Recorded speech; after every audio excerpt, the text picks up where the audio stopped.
Welcome to Full Moon Film Buff episode 34. This time, we're talking about Moon of the Wolf from 1972. I watched this on Tubi. I had not seen this before. Let's cover the prominent crew and cast. This was directed by Daniel Petrie, written by Alvin Sapinsley, with effects makeup by Thomas Tuttle and William Tuttle. Daniel Petrie is probably best known for directing A Raisin in the Sun in 1961. This is the second time we've seen the work of William Tuttle. He did the makeup in The Maltese Bippy. This is the first time we've seen his brother, Thomas Tuttle. The cast includes David Janssen as Sheriff Aaron Whitaker, Barbara Rush as Louise Rodantha, Bradford Dillman as Andrew Rodantha, John Barandino as Dr. Druten, Geoffrey Lewis as Lawrence, Roy Aldano as Tom Sr., John Davis Chandler as Tom Jr., billed as John Chandler, Claudia McNeil as Sarah, and Paul R. DeVille as Hugh. This movie had a pretty stacked cast for 1972 television. David Janssen is probably best known for playing Richard Kimball on the television show The Fugitive, a role made even more famous later by Harrison Ford. But his filmography is long and impressive. I recognized Barbara Rush, so I was not surprised to find that she was in When Worlds Collide and It Came from Outer Space, two iconic sci-fi movies from the 1950s. Bradford Dillman also has an impressively long filmography. Two highlights that stood out to me were 1971's Escape from Planet of the Apes and a guest role on The Incredible Hulk. John Barandino played Major League Baseball from 1939 to 1952, minus 3 years service in the U.S. Naval Reserves during World War II. Geoffrey Lewis has a massively long filmography in film and TV. He's one of those actors that you immediately recognize even if you might not know his name. He's probably most well known for his supporting roles in many Clint Eastwood films. The two really cool things I learned about Roy Aldano were first, that he is the voice of Abraham Lincoln in Walt Disney's Great Moments with Mr. Lincoln exhibit at the 1964 World's Fair. That continued when the exhibit was moved to Disneyland and then eventually turned into the Hall of Presidents attraction in Florida. The second is that he filmed such a disturbing death scene in The Red Badge of Courage that audiences couldn't handle it, and it had to be cut. Claudia McNeil is also most closely associated with A Raisin in the Sun, a role she played on both stage and screen. So do I recommend this movie? Sure. It's not bad. It's very well shot, moderately interesting mystery plot. It's usually pretty obvious in these werewolf-type stories about who is the werewolf, but this one does a pretty good job presenting three credible red herrings. It had me guessing which one was the werewolf until pretty close to the end. It is tame. It had to be on TV, but overall, I enjoyed it. Now, this is the first movie that I've watched that was always intended to be a televised film. It was originally aired as an ABC Movie of the Week based on a novel written by Les Whitten. So now let's review the synopsis. In the Louisiana bayou town of Marsh Island, two farmers discover the mauled body of a local young woman named Ellie Burrifors. Sheriff Aaron Whitaker is called. Town doctor, Dr. Druten, who is something of a pompous ass, examines the body and concludes the girl died from a blow to the head, but acknowledges that there are bite marks too. Doc says the murderer is left-handed. The sheriff investigates. Pa Burrifors is a bedridden old man suffering neurological decline, muttering the word loup-garou. No one knows what that word means.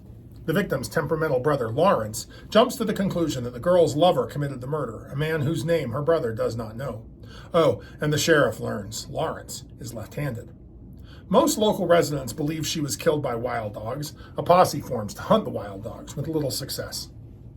The sheriff's investigation takes him to the plantation home of the wealthy Andrew Rodanthe and his sister Louise, since the girl's body was found near their property. They are the last of a local family dynasty. Andrew claims to have been suffering an attack of malaria the night the girl was killed and didn't hear or see anything. Oh, and it turns out the sheriff and Louise had crushes on each other back in the day, and they flirt some more now. Andrew rushes her off, saying that she's ill. The sheriff finds a necklace on Rodanthe's land. At some point, the sheriff is suspicious of everyone. Good sheriff. The sheriff runs into Sarah, who is the servant/nurse of the Burrifor family, even though they do not look well off enough to have a live-in nurse. Anyway, Pa Burrifors sent her to get supplies to drive the loup-garou away. Pa says the loup-garou killed Ellie and is now out to kill Lawrence.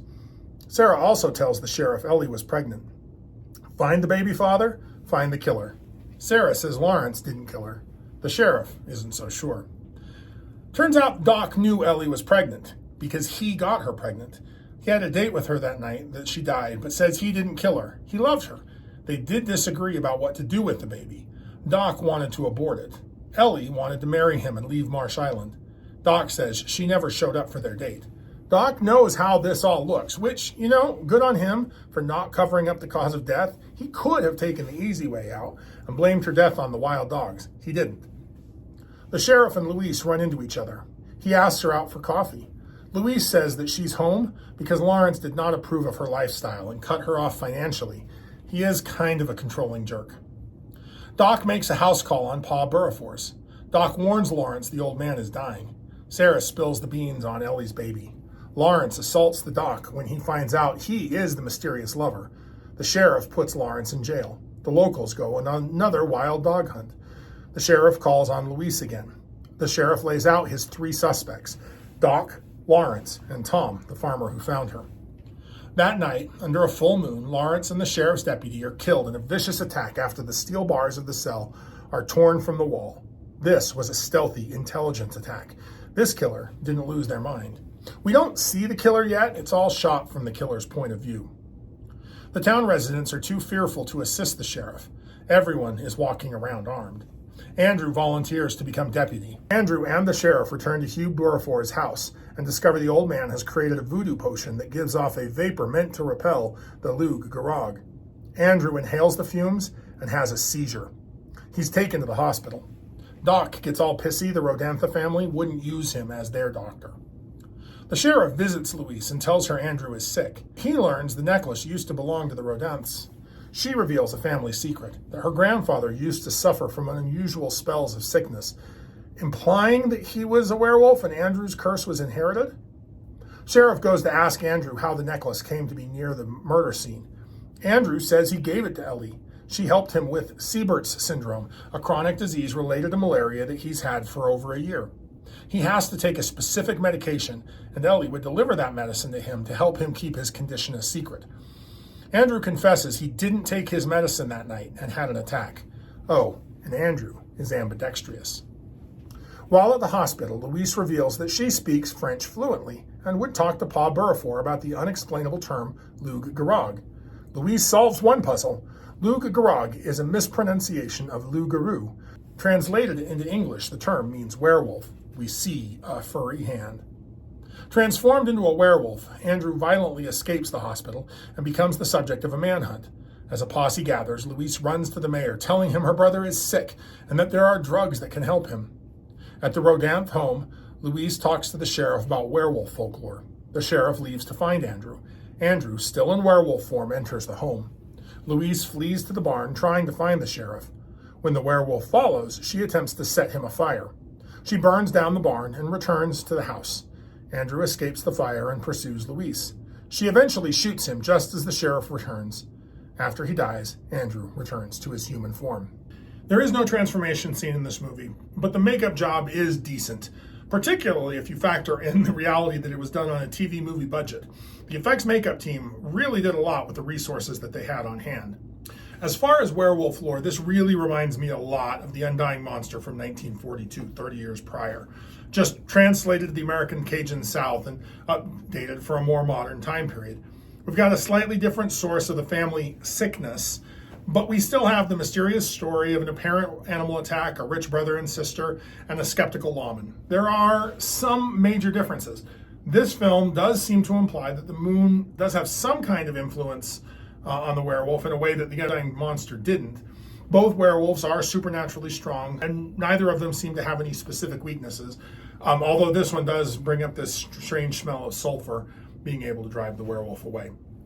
So this really is almost a retelling of that older story, just in a new context. So the only thing I really wanted to talk about in relation to this movie is the very concept of low-budget film production in TV movies, and how that low-budget filmmaking has changed over the years. No one wants their movie to look cheap, but movies have been a business since day one. To succeed at making money in movies, your movie has to bring in more in revenue than it costs to make. One way to accomplish that is to make mountains of money, right? Make Marvel money. The other way is to keep the production budget as low as possible. And that's so ever since the beginning of filmmaking, a sizable number of filmmakers have taken that route. Now, I've previously discussed poverty row filmmaking. It was a term used to describe low-budget films produced by small movie studios in Hollywood beginning in the 1920s. These studios were often located near Gower Street in Hollywood, but the term poverty row didn't necessarily refer to a specific physical location. These films were known for low budgets, unknown actors, and rushed production values. Films produced by poverty row studios included westerns, comedy adventure series, or detective stories. Despite their limited budgets, these studios had the freedom to tackle some pretty controversial subjects and experiment with new creative techniques. Necessity is the mother of invention. The UCLA Film and Television Archive has been preserving as many poverty row films as they can get their hands on because they were often neglected and overlooked. And a lot of the films that we've lost throughout history have been these poverty row films.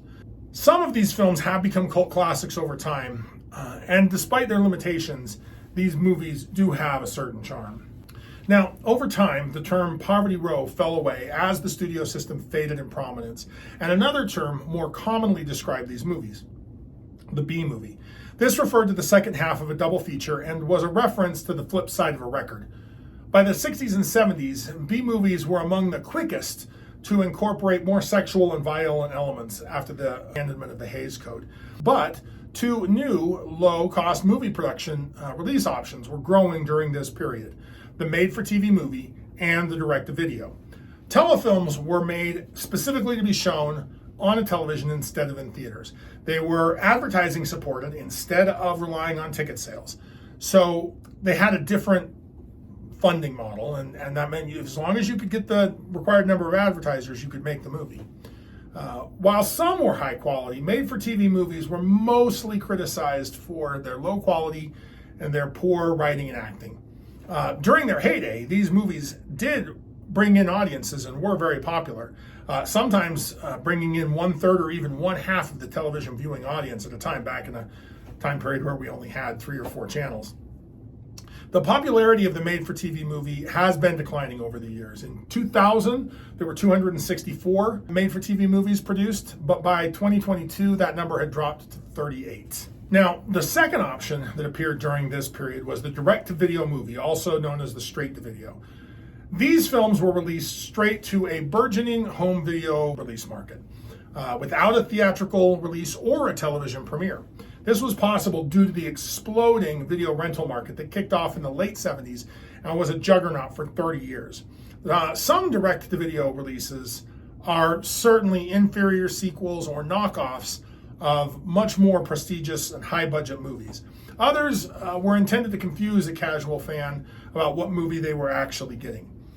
Still others were just low-budget genre, sci-fi, fantasy, or horror films that took advantage of the fact that they didn't need to be rated by the MPAA and they could be made cheaply and quickly. Direct-to-video could be a profitable distribution model for independent filmmakers and smaller companies. In fact, some direct-to-video genre films with high-profile stars generated over $50 million in revenue worldwide. Direct-to-video movies have historically been seen as lower in quality compared to their theatrical cousins. The implosion of the video rental store has really put a dent in how these direct-to-video things can be released. Which brings us to the last method that low-budget film production is going on today, and that's the direct-to-streaming film. They continue to garner attention and success. It's almost a requirement today for a streaming service to have some kind of original content, that the only place you can get it is on their platform. And the only way they can get that is to make it themselves. These services have produced a range of content, TV shows to movies, some of it good, some of it not. That's on an individual level. We're certainly going to get to some direct-to-streaming werewolf movies. So low budget is with us the whole time we're doing the project. So if you like lycanthropes, like, share, and subscribe.